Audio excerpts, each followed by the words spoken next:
Olá, amigos e amigas, Rangel com vocês, chegando aqui para mais uma videoaula sobre biologia. E a aula de hoje é sobre origem da vida. Quando a gente fala de origem da vida, a gente fala da origem dos primeiros seres vivos na Terra, mas também a origem dos seres vivos que estão presentes atualmente aqui. E essa origem da vida, ela teve vários tipos de hipóteses falando sobre ela ao longo do tempo. E hoje em dia, ainda algumas dessas teorias são debatidas e são assuntos ainda bastante falados em prova.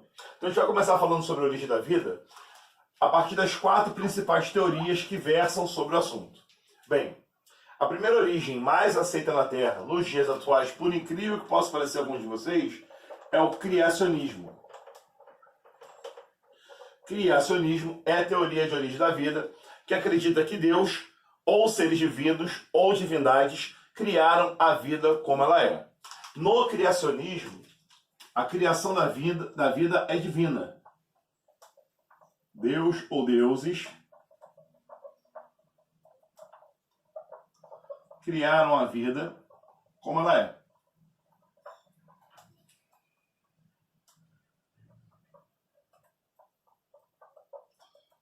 Tome só um pouquinho de cuidado, quando a gente fala sobre o criacionismo, muita gente confunde o criacionismo com o fixismo. O fixismo é uma teoria evolutiva, uma teoria sobre os seres vivos, também religiosa, e como é religiosa como o criacionismo, ela não tem fundamento científico. Só que o fixismo não acredita na origem da vida, não fala sobre a origem da vida. O que o fixismo fala é que um ser vivo criado por Deus não evolui. No criacionismo, a vida surge por ação divina. No fixismo, a vida criada por Deus não evolui. Então são teorias que se complementam, e as duas são de origem religiosa, não origem científica. Legal? A segunda teoria se chama panspermia cósmica. Panspermia cósmica. Ou teoria cosmozoica. A cosmozoica ou panspermia cósmica acredita que a vida veio de outro planeta. Seres de outro planeta acabaram vindo para a Terra ou contaminando a Terra, e a partir daí a vida na Terra começou a se desenvolver, dando origem aos seres atuais. Então aqui, ó, a vida se origina de vida extraterrestre.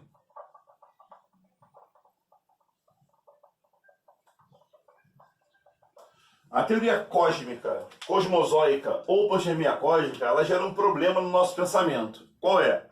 Se nós acreditarmos que a vida surgiu de outro planeta, a grande pergunta que fica é: que planeta é esse? De onde surgiu a vida?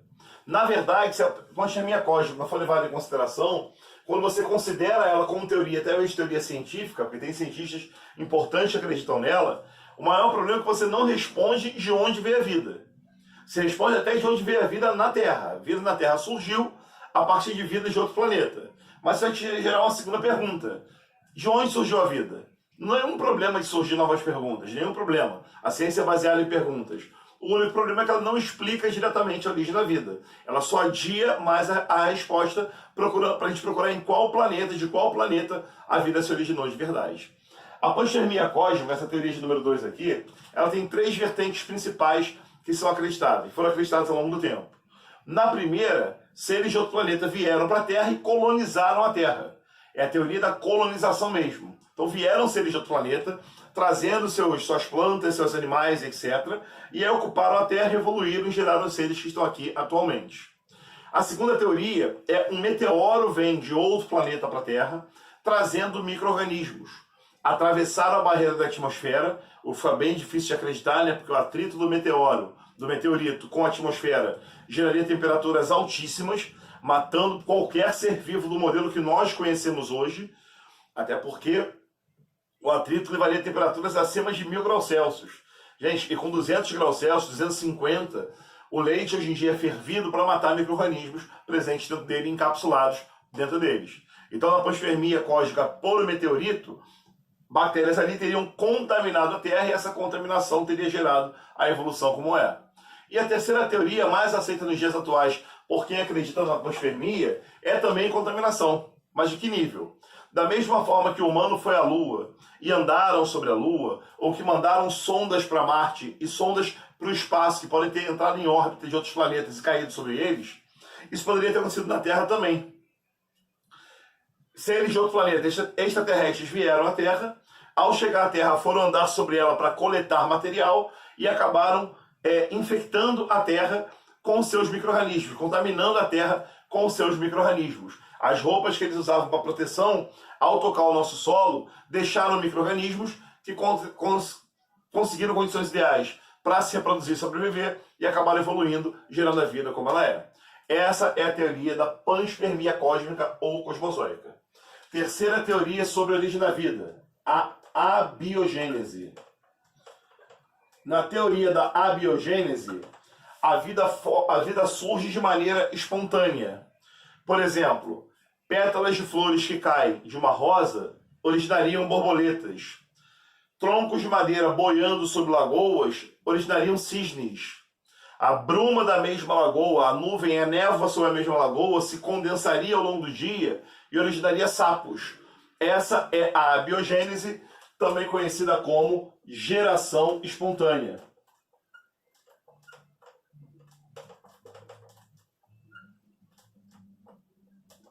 Nessa teoria, a vida surge de matéria não viva.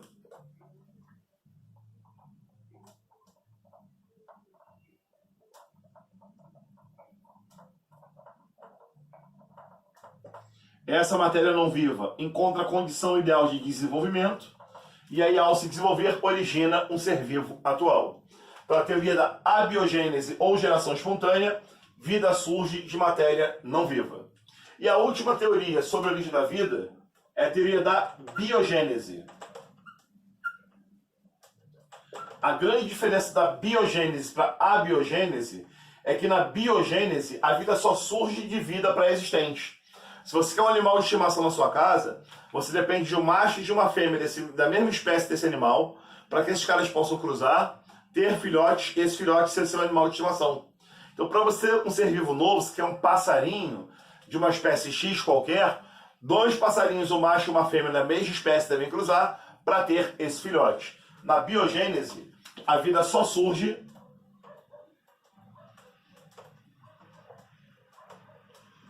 de seres pré-existentes e semelhantes, né?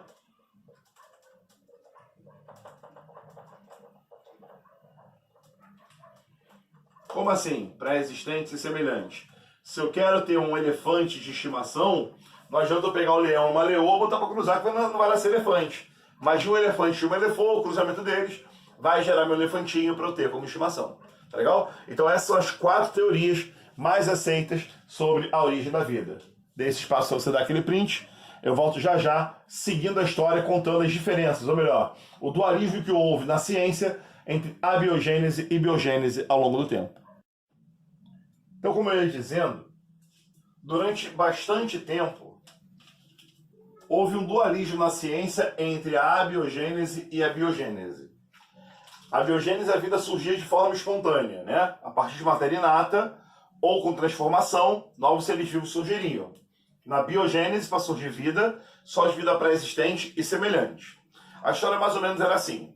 No início da humanidade, as religiões, principalmente monoteístas, acreditavam em Deus como Criador. Os filósofos gregos começavam a pensar a origem da vida de forma diferente, e a filosofia foi a primeira grande base de pesquisa ou de busca de conhecimento, onde buscava-se a origem da vida. Mas aí chegou o século V pós-Cristo, depois de Cristo, e começou a Era das Trevas, a Idade Média. Nessa era, nessa parte aí, a ciência não pôde avançar quase nada. Os quase 1000 anos da Idade Média foram com a ciência sendo muito destruída, muito recolhida. Não podia falar muita coisa a respeito de nenhum grande pensamento, principalmente a origem da vida, que quando a ciência falava alguma coisa, antagonizava o pensamento do divino como formador. Então, até o final da Idade Média, o criacionismo era a verdade que dominava o mundo ocidental, a Europa principalmente, né? Aí, acabando a Idade Média, surge o Renascimento, a Revolução Matemática, o Iluminismo, com o passar do tempo, né? E depois a Revolução Científica. Já a partir do Iluminismo, o humano pôde sair do pensamento de Deus como única fonte maior de todas as coisas na Terra. O pensamento antropocentrista começou a dominar um pouco mais, e aí o pensamento da razão do humano sobre os processos começou a acontecer. E com isso, o criacionismo começou a ficar de lado, e os grandes pesquisadores, os grandes cientistas, acreditavam cada vez mais na abiogênese, na geração espontânea, na vida formada de maneira espontânea, não viva, sem formação original a partir de um ser pré-existente. Então a abiogênese pós-Idade Média foi o primeiro grande pensamento sobre a origem da vida. Tanto isso é verdade que um médico belga de nome Van Helmont criou uma receita da vida. O que ele falava? Se você pegar germes de trigo, pedaços de queijo, uma camisola suada e deixar num canto úmido e escuro de um celeiro, surgirão ratos dessa fórmula toda. Isso foi uma fórmula da vida criada por ele mesmo, chegou a ser publicada dessa forma. Sendo que a gente sabe o que faltou ali foi uma observação experimental. Se ele fizesse o mesmo processo que ele fez, tapando com uma grade o que ele colocou, os ratos não surgiriam dali. Então, na verdade, a abiogênese foi considerada verdadeira, mas sem a pesquisa aparecendo, sem experimentos aparecendo para comprovar aquilo. Até que um carinha de nome Francesco Redi começou a tentar derrubar a abiogênese e provar que a biogênese era verdade na história. Então, ainda no século XVII, um padre italiano chamado Francesco Redi resolveu desenvolver um experimento. No experimento de Redi, ele pegava potes de vidro, 4 potes de vidro e deixava aberto, 4 potes de vidro e vedava com uma gaze. Nos primeiros 4 potes de vidro, ele colocava carne em putrefação, peixe também, ó, carne bovina e carninhas de peixe em putrefação. Só que essa carne ficava exposta diretamente. Já no segundo experimento, sobre o pote de vidro, sobre os 4 potes de vidro, ele vedava com uma gaze. Essa gaze vedava o processo, porém não impedia a entrada de ar onde estava a carne em putrefação. Redi deixou passar um tempo e foi observar os experimentos. O que ele notava? Que no pote que estava aberto, apareciam em grandes quantidades larvas de moscas e mariposas e também pequenas mosquinhas. Nessa carne aberta aqui, exposta ao meio. Já na carne fechada, já na carne vedada com a gaze, não apareciam nem as moscas, nem as larvas. O que Redi provou a partir daí é que da carne podre não surgiam novos seres vivos, como se acreditava antigamente, como se acreditava anteriormente em relação a ele. Acreditava-se que da carne podre surgiam moscas e larvas, referendando a ideia da abiogênese. Com esse simples experimento, vedando uma carne em putrefação, Redi comprovou que a vida não surgia de maneira espontânea. Redi referendou, então, a ideia da biogênese. E graças ao experimento do Redi, a abiogênese caiu por terra. O problema é que os anos passaram e surgiu na humanidade um instrumento que não existia na época de Redi. A partir de uma sobreposição de uma lente de óculos e uma placa de vidros, pai e filho, os Zacarias, eles criaram um microscópio muito rudimentar e simples, que olhando em cortiça é um material que é usado para fazer rolha de vinho, observaram pequenas estruturas, pequenas câmaras na cortiça, as quais eles chamaram de células. As células seriam para eles a menor unidade que formaria o ser vivo. E a partir de então, começaram várias teorias que se fez acreditar na existência de micro-organismos, seres celulares, unicelulares, microscópicos, que nós não poderíamos ver a olho nu, só a partir de microscópio. E com isso, com a descoberta dos micro-organismos, a abiogênese volta com toda a força.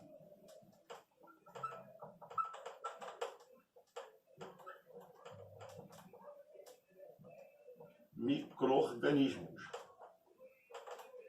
Então, graças à descoberta dos micro-organismos, voltamos com a ideia da abiogênese. Os cientistas que acreditavam na abiogênese diziam, tá, os macro-organismos, os seres macroscópicos, surgem por biogênese, mas os seres microscópicos surgem por abiogênese e eles evoluíram ao longo do tempo e geraram os seres atuais. Então a vida surgiu por abiogênese. E a partir dessa descoberta, a partir dessa ideia da abiogênese voltar ao processo, começou um grande dualismo entre dois grupos de pesquisa bem importantes no mundo na época. Um grupo capitaneado pelas ideias do inglês Nietzsche e um outro grupo capitaneado pelas ideias do padre italiano Spallanzani. Então, Nietzsche e Spallanzani começaram, cada um da sua forma, a defender as suas ideias. No caso de Nietzsche, da abiogênese,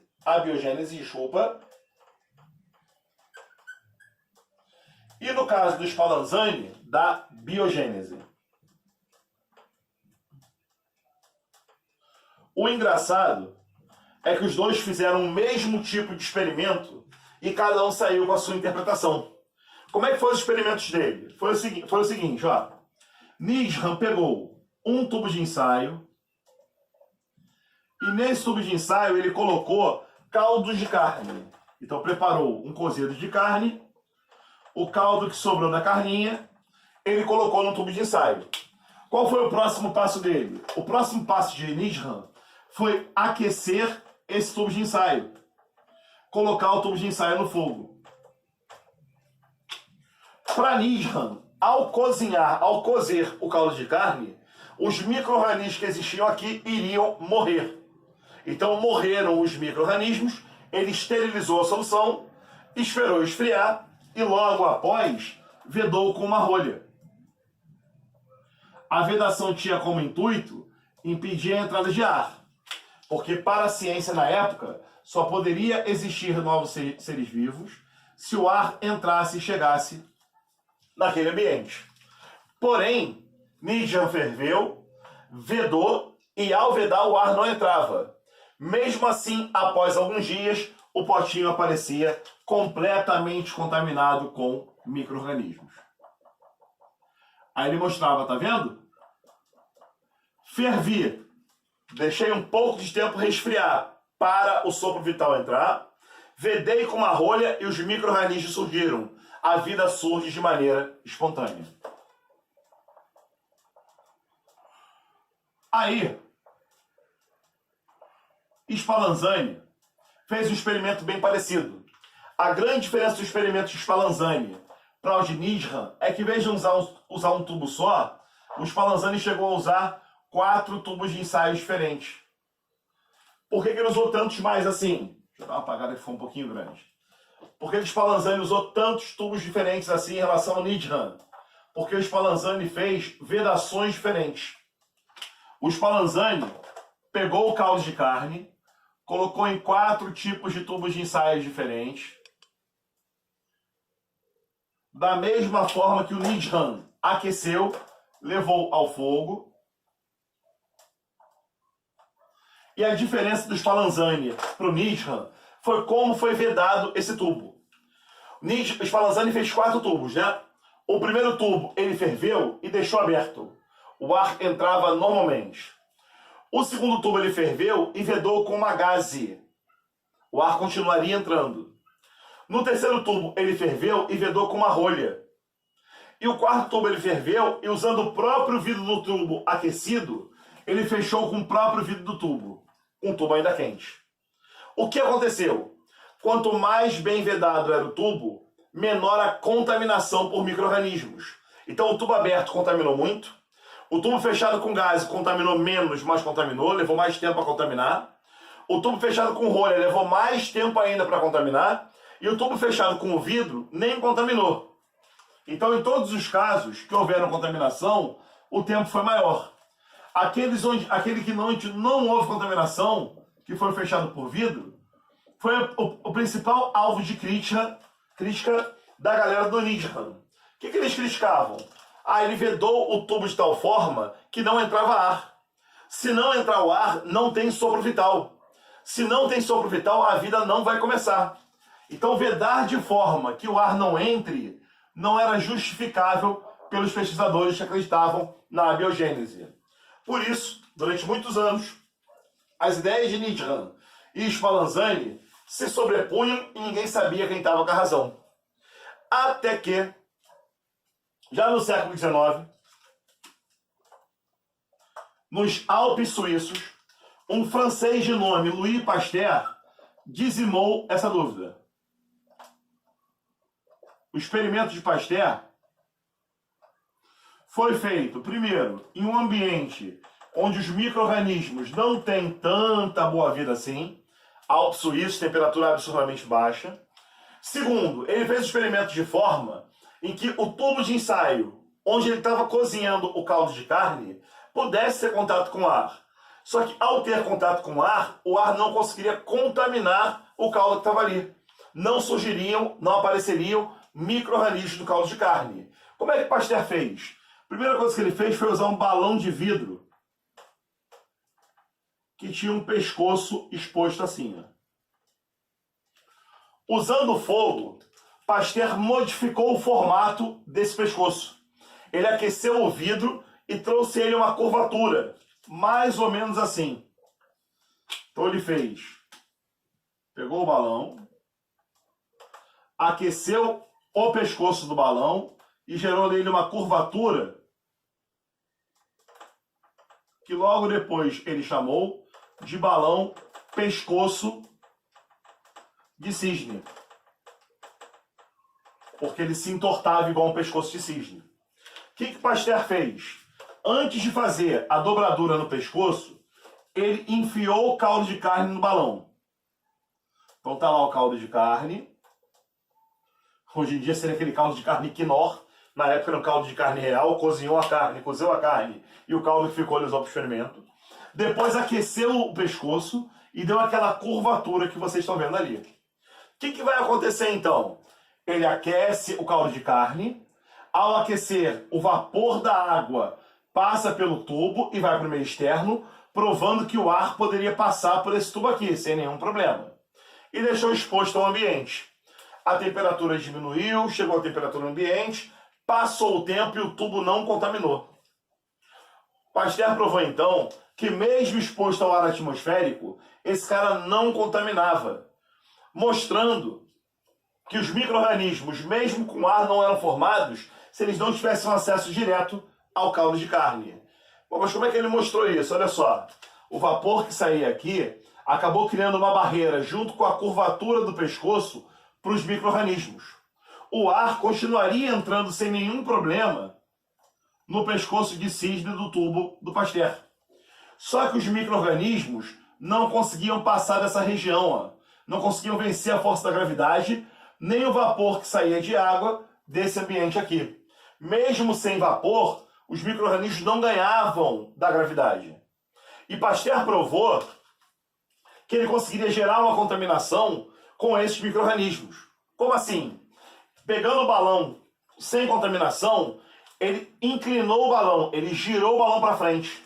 Ao girar o balão para frente, o caldo passou pelo pescoço de cisne, entrou aqui, veio até a região dos micro-organismos e depois ele trouxe de volta. Então ele pegou o balão, fez assim, ó, e depois voltou à posição original. Quando ele inclinou para frente, o caldo tocou onde estariam os micro-organismos e voltou de volta, pouquíssimo tempo depois, o caldo contaminou. Ou seja, ele comprovou que os micro-organismos não surgiam do caldo, e sim vinham do ar. Para provar que vinham do ar, ele pegou um outro balão de pescoço de cisne que fez e simplesmente quebrou o gargalo. Tá aqui o balão. Tinha o pescoço de cisne e ele, ó, quebrou o gargalo, expondo esse balão diretamente ao ar atmosférico. Quando ele fez isso, o que aconteceu? Contaminou o caldo de carne imediatamente. O ar entrou facilmente pelo balão e acabou contaminando o caldo de carne com micro-organismos. Com isso, Pasteur provou que os seres vivos não nasciam no caldo de carne, e sim chegavam neles chegavam no caldo de carne via ar atmosférico. Pasteur comprovou que a vida não surge se não houver vida pré-existente. Pasteur comprovou a teoria da biogênese. Então, com isso, com o experimento de Pasteur, a teoria da biogênese é que era válida. Para se formar um ser vivo, para surgir vida, só de vida pré-existente e semelhante anterior. Tá legal? Tire essa fotinha aí, por favor. Faça o print que necessitar. E a gente continua um pouquinho, porque tem mais um assunto importante a falar sobre isso. Valeu! O experimento do pescoço de cisne, do balão de pescoço de cisne de Pasteur, então deixou como verdade, lá no finalzinho do século XIX, a formação de seres vivos por biogênese. Para se formar vida, depende de vida pré-existente e semelhante. Mas aí surgiu uma dúvida. Beleza, se eu quero um elefante, eu vou ter um elefante, uma lefoa pré-existente, para dar origem a ele. Mas e os primeiros seres vivos? Como é que surgiram os primeiros seres vivos se não existia vida pré-existente a eles? Eles são os primeiros. E além de serem os primeiros, não tendo vida pré-existente, né? Não, viajei aqui agora, viajei até demais. A vida pré-existente não existia, muito menos semelhante, né? Então, como é que você tem a formação dos primeiros seres vivos? A formação dos primeiros seres vivos veio uma nova teoria, já no século XX, para nos falar sobre a evolução molecular da vida.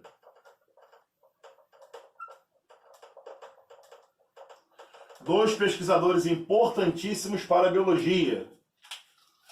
Um russo de nome Oparin e um inglês de nome Haldane desenvolveram juntos essa teoria já pelos anos de 1936, dando a ideia que a vida dos primeiros seres vivos surgiu por uma evolução de moléculas. Esses caras acreditavam que a Terra ela era uma grande bola de fogo, inicialmente falando, né? Teve o Big Bang, 15 bilhões de anos atrás. Com 10 bilhões de anos atrás, nosso sistema solar começou sua formação. Com 4,5 bilhões de anos atrás, surgiu a Terra como uma grande bola de fogo. Essa grande bola de fogo era revestida pelo que nós chamamos hoje de atmosfera primitiva.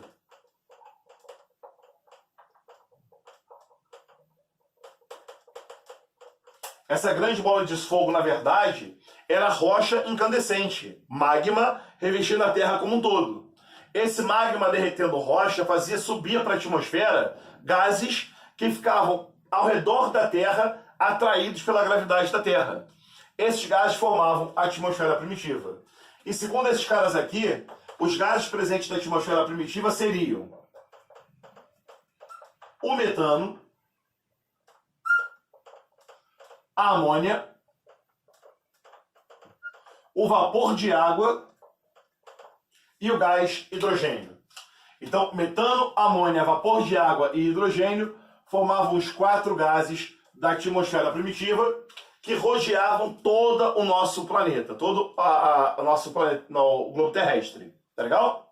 Só que nessa época, a Terra era uma grande bola de fogo. Então, esses gases estavam expostos a altíssimas temperaturas.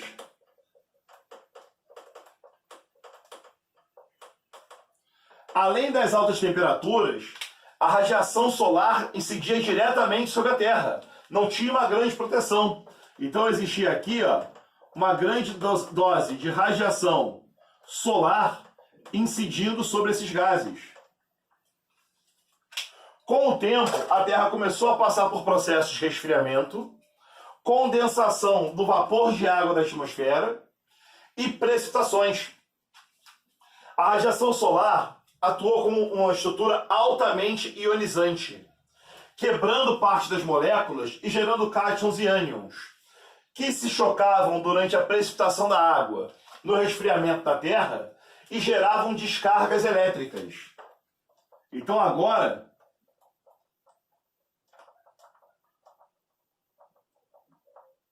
a atmosfera primitiva era bombardeada por descargas elétricas vindas das grandes tempestades, da radiação solar altamente ionizante e ainda estava no meio de temperaturas altíssimas.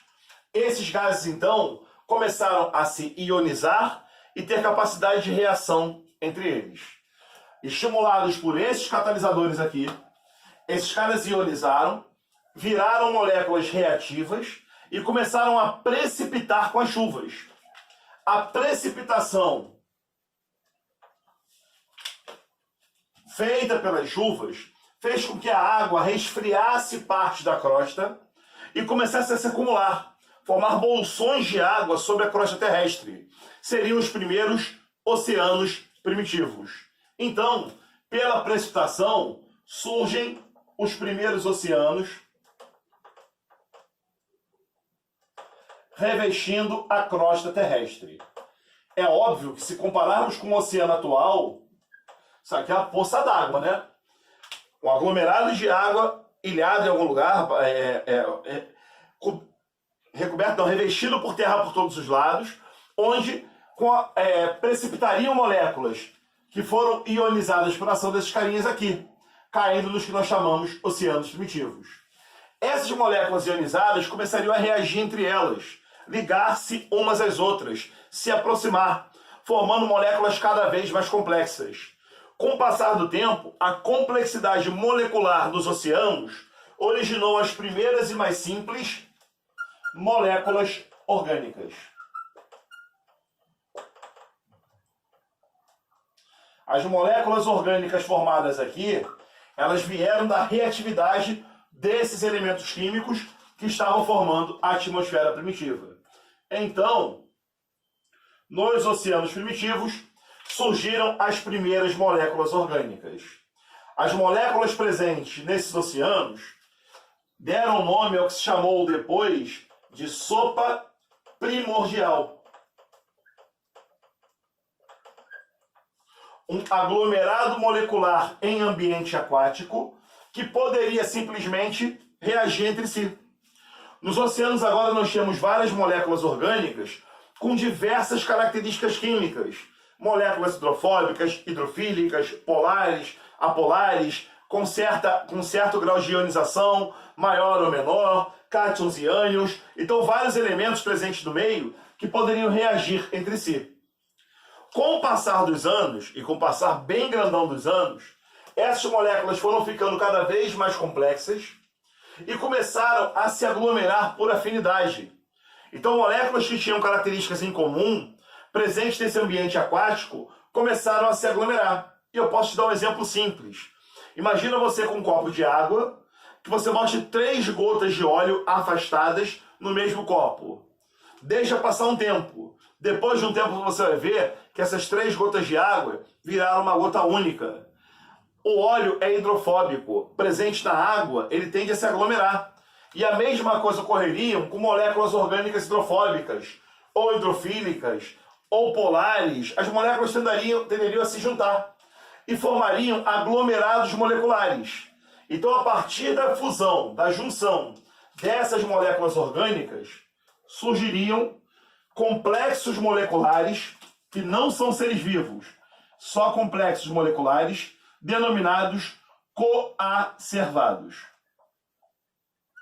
Os coacervados não são células. Os coacervados não são seres vivos.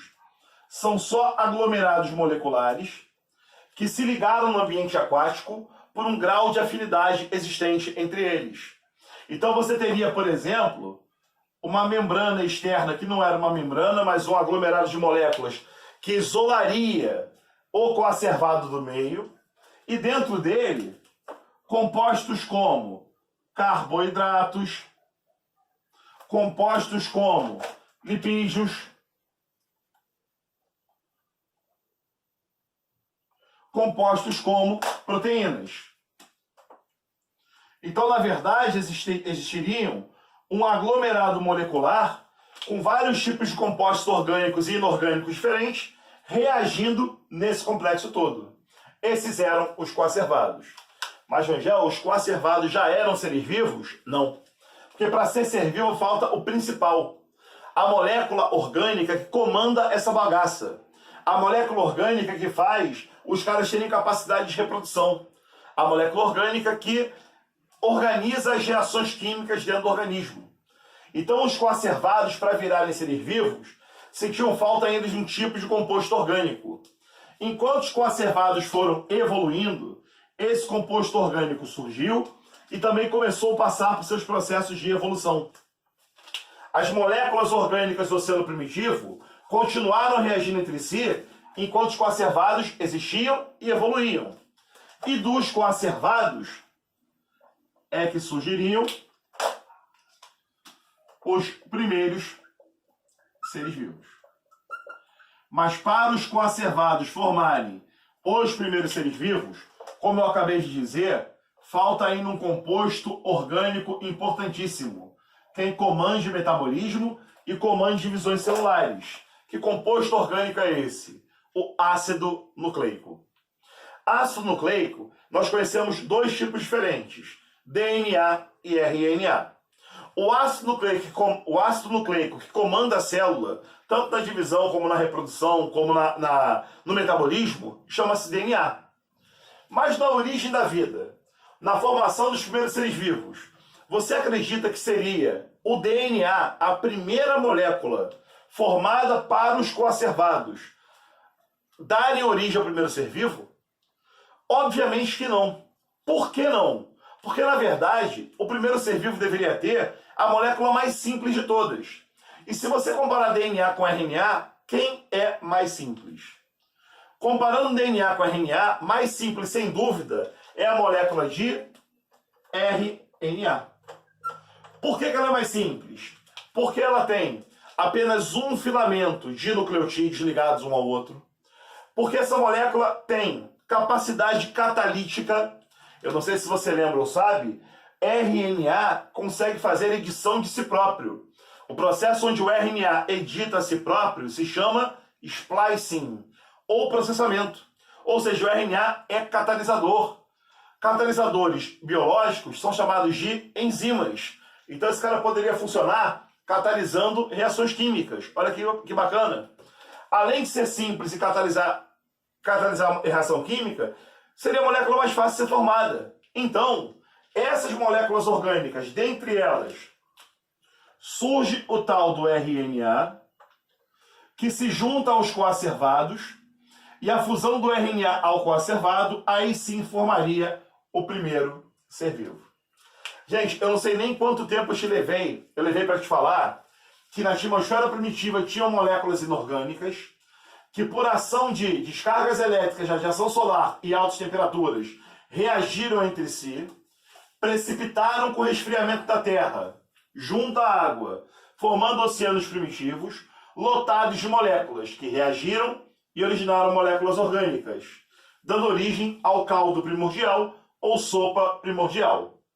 Essas moléculas, por características químicas afins, se uniram e geraram os coacervados, aglomerados moleculares, que reagiam entre si, mas não tinham comando para virar uma célula.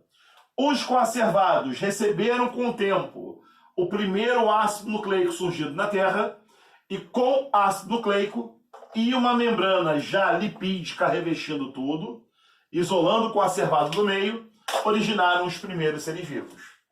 Esse resumo que eu fiz levou uns 2 minutos. Na Terra, isso levou aproximadamente 1 bilhão de anos.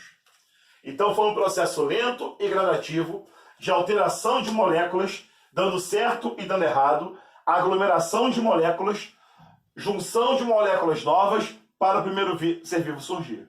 Um processo muito lento de evolução que traz a vida a partir de matéria inorgânica. A evolução molecular acredita que moléculas inorgânicas originaram os seres vivos. Não foi uma geração espontânea, não foi um processo rápido, mas dá a ideia da abiogênese realmente ser o início da história. Porém, não se esqueça disso. A abiogênese lá do século XVIII acreditava na vida surgindo não só espontaneamente, como de maneira imediata. Trigo, queijo, camisola suada, surgem ratos no dia seguinte. Aqui é um processo de 1 bilhão de anos. Essa é a ideia principal da evolução molecular feita por Oparin e Haldane. Lá nos anos 50 para os 60, Dois pesquisadores americanos, capitaneados por Stanley Miller, criaram um circuito de vidro onde eles colocavam esses 4 gases recebendo descargas e radiação ultravioleta, e a partir desses 4 gases, descargas elétricas e radiação, foram formados aminoácidos. Então eles comprovaram que desses gases aqui, com a reatividade deles, com esses catalisadores, moléculas orgânicas poderiam ser formadas, corroborando a ideia que o Parin e Haldane tiveram, que os primeiros seres vivos evoluíram a partir de moléculas que reagiram, estando elas na atmosfera. Beleza? Pesquisadores já nos anos 90 começaram a acreditar que só esses 4 gases não seriam suficientes para formar as moléculas que gerariam coacervados. Não é mais o Parin e Haldane, é uma atualização. 2 novos gases foram pensados para estar presentes na atmosfera primitiva. O gás carbônico, uma nova fonte de carbono para a formação das moléculas orgânicas, e o azoto, o gás nitrogênio. Isso já nos anos 90, sem a ver com o Parin e com o Haldane. Legal? Última dúvida. Primeiro ser vivo. Surgiu na Terra. Tem que ter energia. Esse cara, energeticamente falando, seria um ser heterotrófico ou autotrófico. Ou seja, aqui explica como surge o primeiro ser vivo. Mas esse primeiro ser vivo seria heterotrófico ou autotrófico? De acordo com o que se acredita, nós teremos a hipótese heterotrófica ou hipótese autotrófica de origem da vida.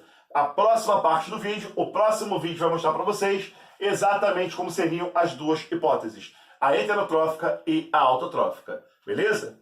Pro amigo e pra amiga que vai tirar o print, o momento é esse aí. Valeu, gente!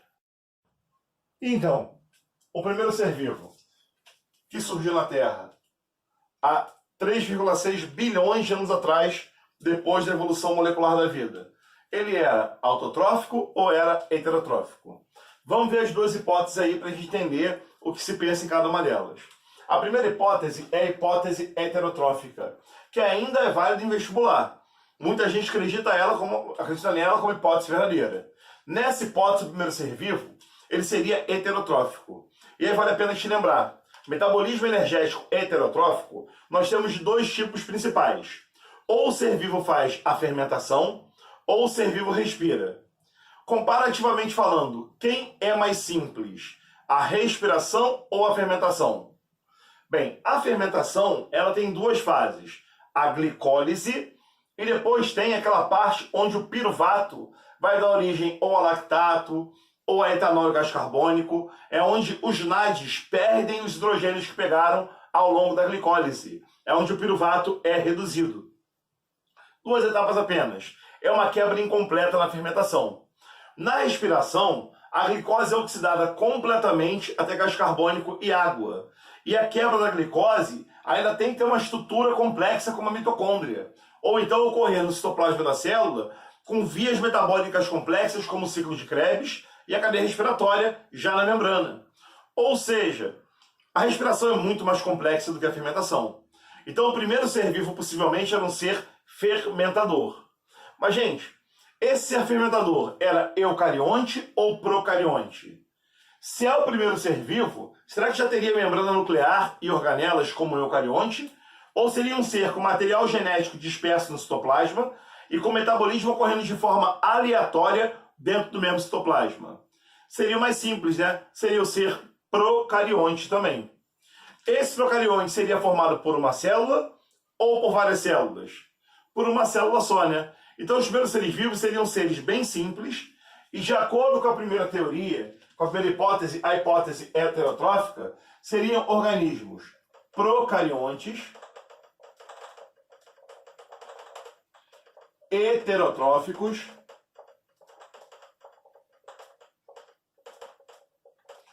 fermentadores. Mas uma dúvida que costuma surgir quando eu falo isso é como é que esses caras obtinham o alimento. Se você lembrar um pouquinho aí atrás do que a gente falou, quando a gente falou da evolução molecular da vida, a vida surgiu em oceanos primitivos. a partir da junção aos coacervados de moléculas de RNA. Essas moléculas vieram de aglomerados de moléculas orgânicas que foram se reorganizando no oceano primitivo ao longo de milhões de anos. Então, nesse oceano, tinha molécula orgânica para servir como fonte de energia para esses caras. Então, eles quebravam a matéria orgânica do oceano para obter energia. Esses seres eram seres procariontes, heterotróficos, fermentadores. Eu vou chamar esses organismos de organismos A, para depois facilitar um pouquinho o que eu falo mais à frente. O metabolismo heterotrófico fermentador pode liberar para o meio um gás. Esse gás é o gás carbônico. A fermentação pode eliminar gás carbônico para o meio e aumentar a concentração de um gás que, segundo Oparin e Haldane, nem existiu na atmosfera primitiva, mas os pesquisadores dos anos 90 já acreditavam na presença dele. Só que com fermentadores no meio, a concentração de gás carbônico pôde aumentar. E o gás carbônico é um gás muito importante para a vida, porque ele é a base de carbono para a formação de matéria orgânica. Com o aumento do gás carbônico no meio, alguns desses procariontes A puderam evoluir, como sofreram mutações, radiação solar direta sobre a Terra, material genético se alterando, RNA, uma molécula altamente mutável, surge o DNA já, e esse DNA também é mutável num ambiente onde não tem tanta proteção à radiação solar. Então, parte desses organismos A acabaram evoluindo e originando outros seres. Não todos os A, uma parte deles. Esses seres usavam gás carbônico para o metabolismo deles. Esses seres ainda eram procariontes, só que agora o gás carbônico era usado para a formação de matéria orgânica. Então esses caras seriam seres autotróficos, que se aproveitariam da energia luminosa que não faltava no meio para fazer a fotossíntese. Então, parte dos organismos A, parte deles apenas, evoluiu e eles deram origem ao organismo B. Um ser procarionte, autotrófico, fotossintetizante, que usava o gás carbônico para produzir a sua matéria orgânica, mas que deixava para o meio um grande problema. Na fotossíntese, o gás carbônico é o gás utilizado, e o gás que sobra no processo é o oxigênio. Ué, mas por que ele é um problema? Não, o oxigênio não é um problema. O oxigênio é um grande problema. Por que ele é um grande problema? Porque o oxigênio é um gás absurdamente tóxico. Já não faz sentido. Como é que o oxigênio pode ser tóxico se eu não vivo sem ele? Gente, se eu tapar o seu nariz e tapar sua boca, você não vai ter oxigênio para respirar, certo? E aí acaba morrendo por isso, concorda? Agora, se eu pego uma célula sua e tiro uma tal de mitocôndria, sua célula morre na hora. O oxigênio só é importante para você porque você tem uma organela citoplasmática que consegue metabolizar na presença dele. Um ser anaeróbico colocado na presença do oxigênio morre rapidamente. Tem gente que deve saber disso. Se você se cortar, uma forma de limpar o corte é usando água oxigenada.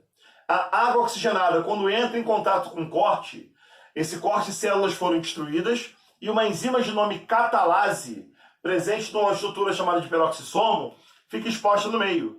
A catalase quebra a água oxigenada e libera oxigênio. Mata bacilos anaeróbicos, como por exemplo o Clostridium tetani, o cara que causa tétano. Beleza?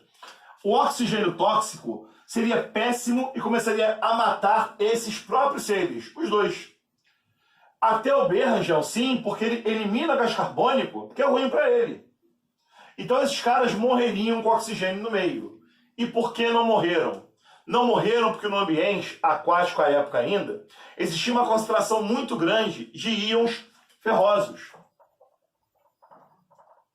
Esse íon ferroso livre na natureza capturaria o oxigênio fabricado pela fotossíntese, impedindo que esse cara destruísse os seres presentes no meio. Só que ao mesmo tempo, esse oxigênio, que é um vilão para eles, ele pode ser utilizado por metabolismos aeróbicos. Alguns seres evoluíram do grupo A, sofreram mutações, criaram novos metabolismos e aprenderam a usar o oxigênio para o seu metabolismo ser mais eficiente. Esses seres surgidos a partir desse processo são seres procariontes, heterotróficos igual aos organismos A, porém respiradores aeróbicos. Os caras conseguiriam usar o oxigênio para fazer o metabolismo deles. E a partir desse metabolismo, produzir uma quantidade de energia maior para a célula do que o organismo A. Então, os organismos C, procariontes, heterotróficos, respiradores aeróbicos, pegariam o oxigênio para eles, usariam esse seu metabolismo e liberariam para o meio ainda mais gás carbônico. Ou seja, organismos B e C favoreciam um ao outro. Enquanto os organismos B consumiam gás carbônico liberando oxigênio, esse oxigênio servia para o organismo C fazer seu metabolismo e liberar para o meio mais gás carbônico. Essa tabelinha entre B e C fez com que esses organismos aumentassem de quantidade no meio e gerassem um problema para os organismos A. Os organismos A, eles eram fermentadores. E eu não sei se você lembra. Na fermentação, cada glicose quebrada gera 2 ATPs. Na respiração aeróbica, cada glicose quebrada gera até 38 ATPs.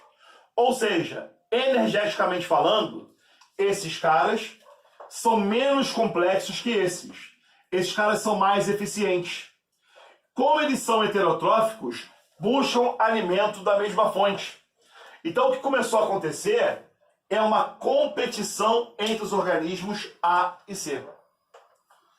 Bem, eu acho que não é difícil te explicar, não é difícil de você entender, que o organismo C ganhava essa competição, porque ele era mais eficiente energeticamente falando. Como é que A podia sair desse problema?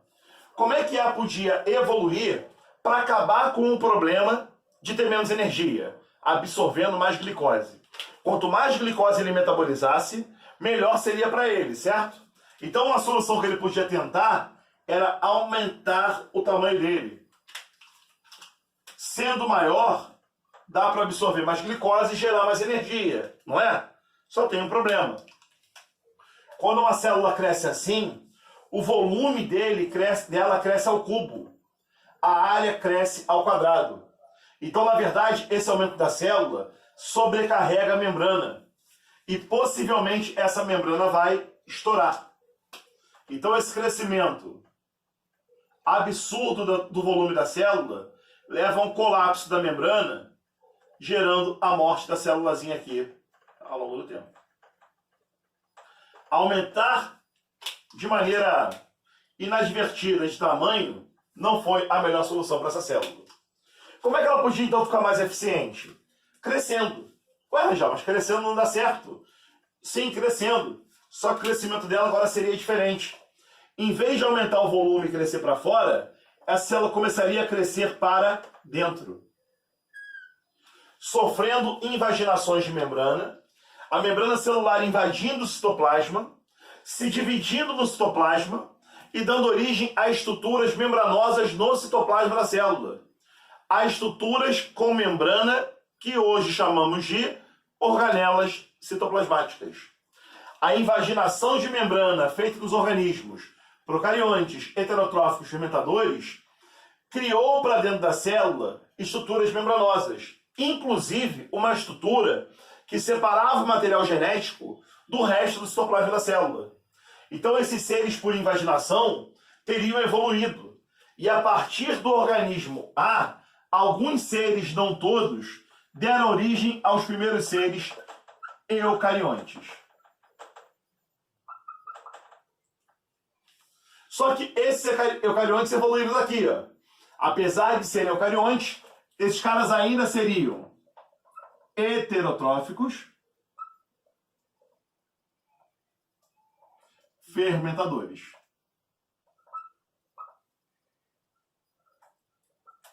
por serem eucariontes, a membrana presente para dentro da célula aumentaria o metabolismo desses seres aqui, os seres D. E os seres D estariam prontos a brigar competitivamente com os organismos C. Só que aí o ferro disponível no meio acabou. O íon ferroso foi sendo consumido ao longo do tempo até que ele se esgotasse. E sem o íon ferroso no meio, o metabolismo dos organismos B aumentaria consideravelmente a concentração de oxigênio para a atmosfera. Relembro a você que o oxigênio é um gás extremamente tóxico, né? É tóxico para quem? Para A, para B, para C ou para D? Na verdade, o oxigênio é tóxico para os fermentadores, que são anaeróbicos, e para B, que fazia fotossíntese, mas também era anaeróbico, jogava oxigênio fora. Então, A, B e C e D começaram a passar por um processo grave de seleção natural. O agente seletivo desse processo se chama oxigênio. Esse oxigênio, sendo agente seletivo, causaria graves problemas para os seres. Eu acho que é bem fácil de entender isso. Só quem metabolizava bem com oxigênio era aquele procarionte aqui, ó, o heterotrófico respirador aeróbico. Mas o cara mais complexo, com a célula em maior volume e com mais estruturas internas, era o organismo D, o eucarionte heterotrófico fermentador. Esse carinha, pressionado pelo aumento do oxigênio no meio, para não morrer, fez um acordo.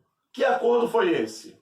Ele simplesmente endocitou, fagocitou as células C e houve uma fusão entre as células D, eucariontes heterotróficas fermentadoras, e as células C. As células C foram fagocitadas e começaram a ajudar a célula D a viver na presença do oxigênio. Com o oxigênio no meio, ela metabolizava, dava energia para D, em compensação D, dava alimento, dava proteção e dava água para C.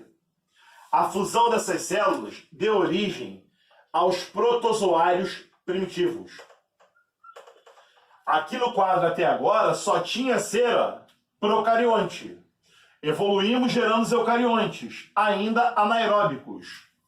Com a endocitose da estrutura C, primeiros protozoários formados, os caras que deram origem aos protozoários atuais. A célula C, que era uma célula de vida livre, ela simplesmente passaria a ser uma organela citoplasmática agora. E por ser uma organela citoplasmática, ela passaria a se chamar mitocôndria. A organela, que foi um ser de vida livre no passado, foi fagocitada por uma célula eucarionte, uma endocitose, e começou uma relação mutualística. Dessa relação mutualística, a mitocôndria oxidava a glicose na presença do oxigênio e a célula dava alimento, água, sais e proteção para a mitocôndria.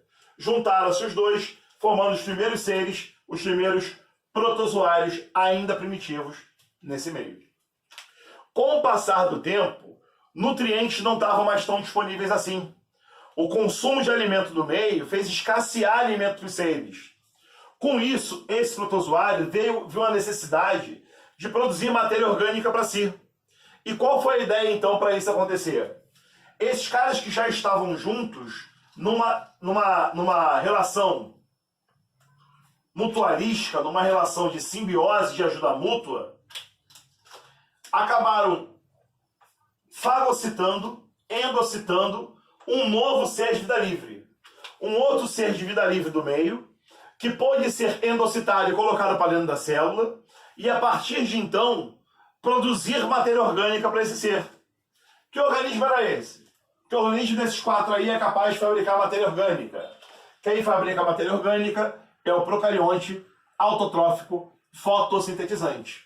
Então, o organismo eucarionte, que já tinha endocitado o organismo C, o respirador aeróbico, originando a mitocôndria desse ser atual, agora endocitou o organismo B. E junto ao organismo B, ele pôde começar a produzir a sua própria molécula orgânica. O organismo B passou então a se chamar cloroplasto, uma organela do organismo D que produz matéria orgânica, ganha água, sais minerais e proteção do organismo D.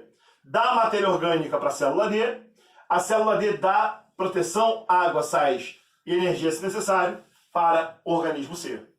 Com mitocôndria e cloroplasto, o organismo D deu origem ao que hoje chamamos de algas unicelulares primitivas, que depois evoluíram e deram origem às algas atuais. A ideia é de que o organismo C e o organismo B geraram organelas em células eucariontes ganha um nome. O nome disso é hipótese endossimbiótica. A simbiose é a junção de dois organismos em um corpo só. Endossimbiótica ocorreu dentro da célula, né? A célula D fagocitou C e depois fagocitou B. E na simbiose, D dá proteção, água, sais para eles, no caso de C, alimento, e a célula B dá matéria orgânica para ele, e a célula C permite a sobrevivência em ambientes com oxigênio. Essa é a ideia da evolução molecular a partir da hipótese heterotrófica. E a hipótese autotrófica, como é que seria? Teria um pensamento bem parecido. Só que na hipótese autotrófica, os primeiros seres vivos não seriam os procariontes heterotróficos fermentadores. Deixa eu deixar um espaço aí para você tirar um print se você precisar. Foi, né? Esses seres não seriam os primeiros. Na verdade, se nós pensássemos na hipótese autotrófica, os primeiros seres vivos para essa hipótese... Deixa eu só aproveitar o mesmo quadro para dar o trabalhão de fazer tudo isso de novo e gastar muito mais tempo. O primeiro ser vivo, segundo a hipótese autotrófica, seria obviamente procarionte, não podia ser diferente, porque tinha que ser um ser bastante simples, só que seria autotrófico também, obviamente, né? Porque estamos falando da hipótese autotrófica. Só que esse ser seria quimio lito autotrófico. Deixa eu só botar mais organizado, até para ocupar meu espaço e ficar mais fácil. Então, esse primeiro ser procarionte, na hipótese autotrófica, seria um ser que usaria energia química, daí o químio, presente em rochas, daí o lito, para produzir a sua própria matéria orgânica, daí o autotrófico. Então, para a hipótese autotrófica, o primeiro ser seria quimio-lito autotrófico. Fabricaria matéria orgânica usando energia química que vem das rochas. Esse seria o ser inicial de todo o processo. Vou chamá-lo aqui de ser alfa, só para não confundir com as outras letras que já estão colocadas aí no meio. Tá legal? Vou chamar de alfa não, vou seguir o nosso alfabeto. Vou chamar esse cara de E. Aí, segundo a hipótese heterotrófica, parte desses seres evoluiu e originou os seres que hoje são chamados de procariontes heterotróficos fermentadores. Os mesmos seres que no início do nosso processo nós chamamos de organismo A. Aí, os seres procariontes quimolito-autotróficos serviriam de alimento para os seres heterotróficos fermentadores. E com esses caras gerando matéria orgânica e esses consumindo, esse ambiente seria estável ao longo do tempo. Quem fala da hipótese autotrófica critica a heterotrófica dizendo que uma hora o alimento iria escassear, que levou 500 milhões de anos para os oceanos primitivos surgirem com a sopa primordial. Como é que seria possível, depois de tanto tempo, ter alimento quase que infinito para os heterotróficos fermentadores darem tempo de tudo isso acontecer. Então não faria sentido. Para os caras que acreditam na hipótese autotrófica, os primeiros seres teriam que ser capazes de produzir sua própria matéria orgânica. E existem seres assim. Seres que fazem quimiossíntese usando energias de rochas para fabricar matéria orgânica. Beleza? Aqui a hipótese autotrófica ela começa de forma diferente. Os primeiros seres são autotróficos, mas todo o resto tem uma grande similaridade. Tudo bem? Para a gente fechar a ideia da hipótese endossimbiótica, a nossa observação para a formação de mitocôndria e cloroplasto, vale te lembrar: mitocôndria e cloroplasto possuem DNA próprio, único e circular, característica de seres procariontes. Mitocôndria e cloroplasto possuem ribossomo 70S, característica de procariontes também. Mitocôndria e cloroplasto possuem duas membranas, o que nos tenta provar a hipótese da fagocitose, da endocitose, que dá nome à hipótese. E por último, tanto mitocôndria como cloroplasto têm poder de autorreplicação. Elas se duplicam sem necessidade do comando celular, tentando comprovar que eram células de vida livre. Então, o DNA único e circular, o ribossomo 70S, o poder de autorreplicação e a dupla membrana reforçam a ideia que essas organelas citoplasmáticas atuais, presentes em todos os eucariontes, tem exceção, mas a maioria, presente em algas e vegetais, seriam seres de vida livre no passado, que foram endocitados por seres eucariontes heterotróficos fermentadores. Com isso, a hipótese heterotrófica e autotrófica está exposta para vocês, fechando a nossa ideia sobre origem da vida. Tire o print quem precisar, bons estudos, o Rangel se despede, aquele abraço, saúde sempre, valeu!